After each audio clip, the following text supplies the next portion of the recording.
नागेश्वर नामक ज्योतिर्लिंग का प्रादुर्भाव और उसकी महिमा।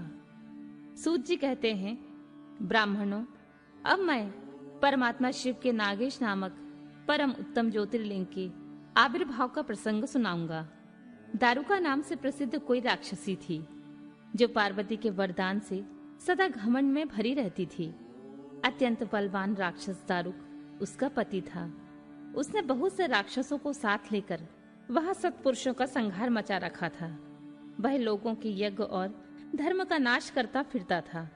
पश्चिम समुद्र के तट पर उसका एक वन था जो संपूर्ण समृद्धियों से भरा रहता था। उस वन का विस्तार सब ओर से 16 योजन था। दारुका अपने विलास के लिए जहां जाती थी वही भूमि, वृक्ष तथा अन्य सब उपकरणों से युक्त वह वन भी चला जाता था। देवी पार्वती ने उस वन की देखरेख का भार दारुका को सौंप दिया था। दारुका अपने पति के साथ इच्छा अनुसार उसमें विचरण करती थी। राक्षस दारुक अपनी पत्नी दारुका के साथ वहां रहकर सबको भय देता था। उससे पीड़ित हुई प्रजा ने महर्षि औरव की शरण में जाकर उनको अपना दुख सुनाया।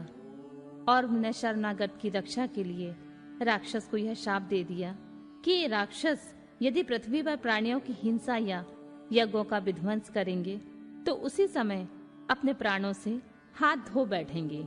देवताओं ने जब यह बात सुनी तब उन्होंने दुराचारी राक्षसों पर चढ़ाई कर दी। राक्षस घबराए। यदि वे लड़ाई में देवताओं को मारते तो मुनि के शाप से स्वयं मर जाते, और यदि नहीं मारते तो पराजित होकर भूखे मर जाते। उस अवस्था में राक्षसी दारुका ने कहा कि भवानी के वरदान से मैं इन सारे वन को जहां चाहूं ले जा सकती हूँ। यूं कहकर वह समस्त वन को ज्यों का त्यों ले जाकर समुद्र में जा बसी, और राक्षस लोग पृथ्वी पर न रहकर जल में निर्भय होकर रहने लगे और वहां प्राणियों को पीड़ा देने लगे। एक बार बहुत सी नावें उधर आ निकली जो मनुष्यों से भरी थी। राक्षसों ने उसमें बैठे हुए सब लोगों को पकड़ लिया और बेड़ियों से बांधकर कारागार में डाल दिया। वे उन्हें बारंबार धमकियां देने लगे। उनमें सुप्रिय नाम से एक प्रसिद्ध वैश्य था जो उस दल का सरदार था। वह बड़ा सदाचारी, भस्म रुद्राक्षधारी तथा भगवान शिव का परम भक्त था। सुप्रिय शिव की पूजा किए बिना भोजन नहीं करता था। वह स्वयं तो शंकर का पूजन करता ही था, बहुत से अपने साथियों को भी उसने शिव की पूजा सिखा दी थी। फिर वे सब लोग नमः शिवाय मंत्र का जाप और शंकर जी का ध्यान करने लगे। सुप्रिय को भगवान शिव का दर्शन भी होता था।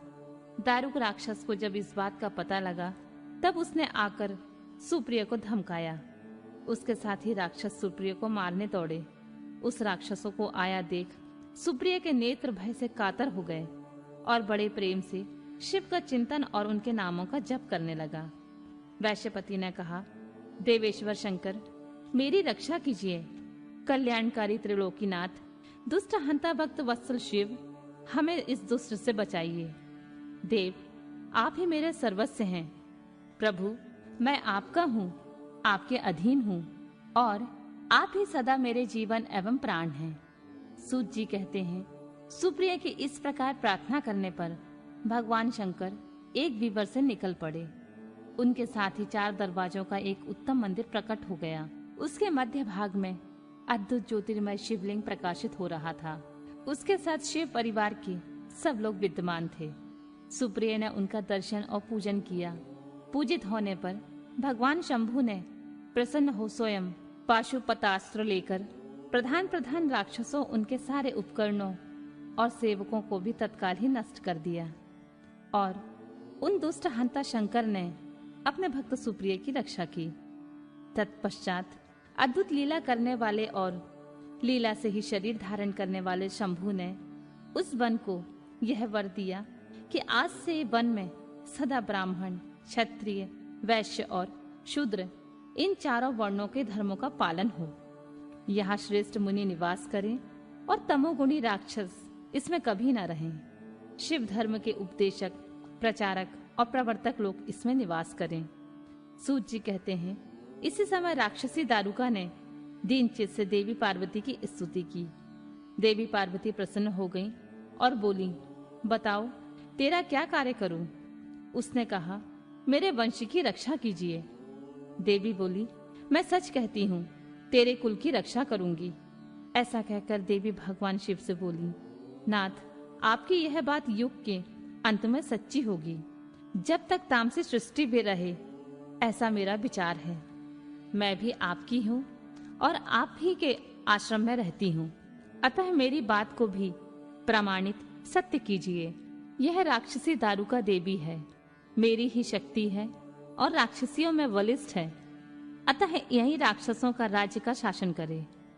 ये राक्षस पत्नियां जिन पुत्रों को पैदा करेंगी, वे सब मिलकर इस वन में निवास करें, मेरी ऐसी इच्छा है। शिव जी बोले, प्रिय, यदि तुम ऐसी बात कहती हो तो मेरा यह वचन सुनो। मैं भक्तों का पालन करने के लिए प्रसन्नता पूर्वक इस वन में रहूंगा। जो पुरुष यहाँ वर्ण धर्म के पालन में तत्पर हो, प्रेम पूर्वक मेरा दर्शन करेगा, वह चक्रवर्ती राजा होगा। कलयुग के अंत में और सतयुग के आरंभ में महासेन का पुत्र वीरसेन राजाओं का राजा होगा। वह मेरा भक्त और अत्यंत पराक्रमी होगा और यहाँ आकर मेरा दर्शन करेगा। दर्शन करते ही वह चक्रवर्ती सम्राट हो जाएगा। सूत जी कहते हैं, ब्राह्मणों, इस प्रकार बड़ी बड़ी लीलाएं करने वाले वे दंपति परस्पर हास्ययुक्त वार्तालाप करके स्वयं वहां स्थित हो गए।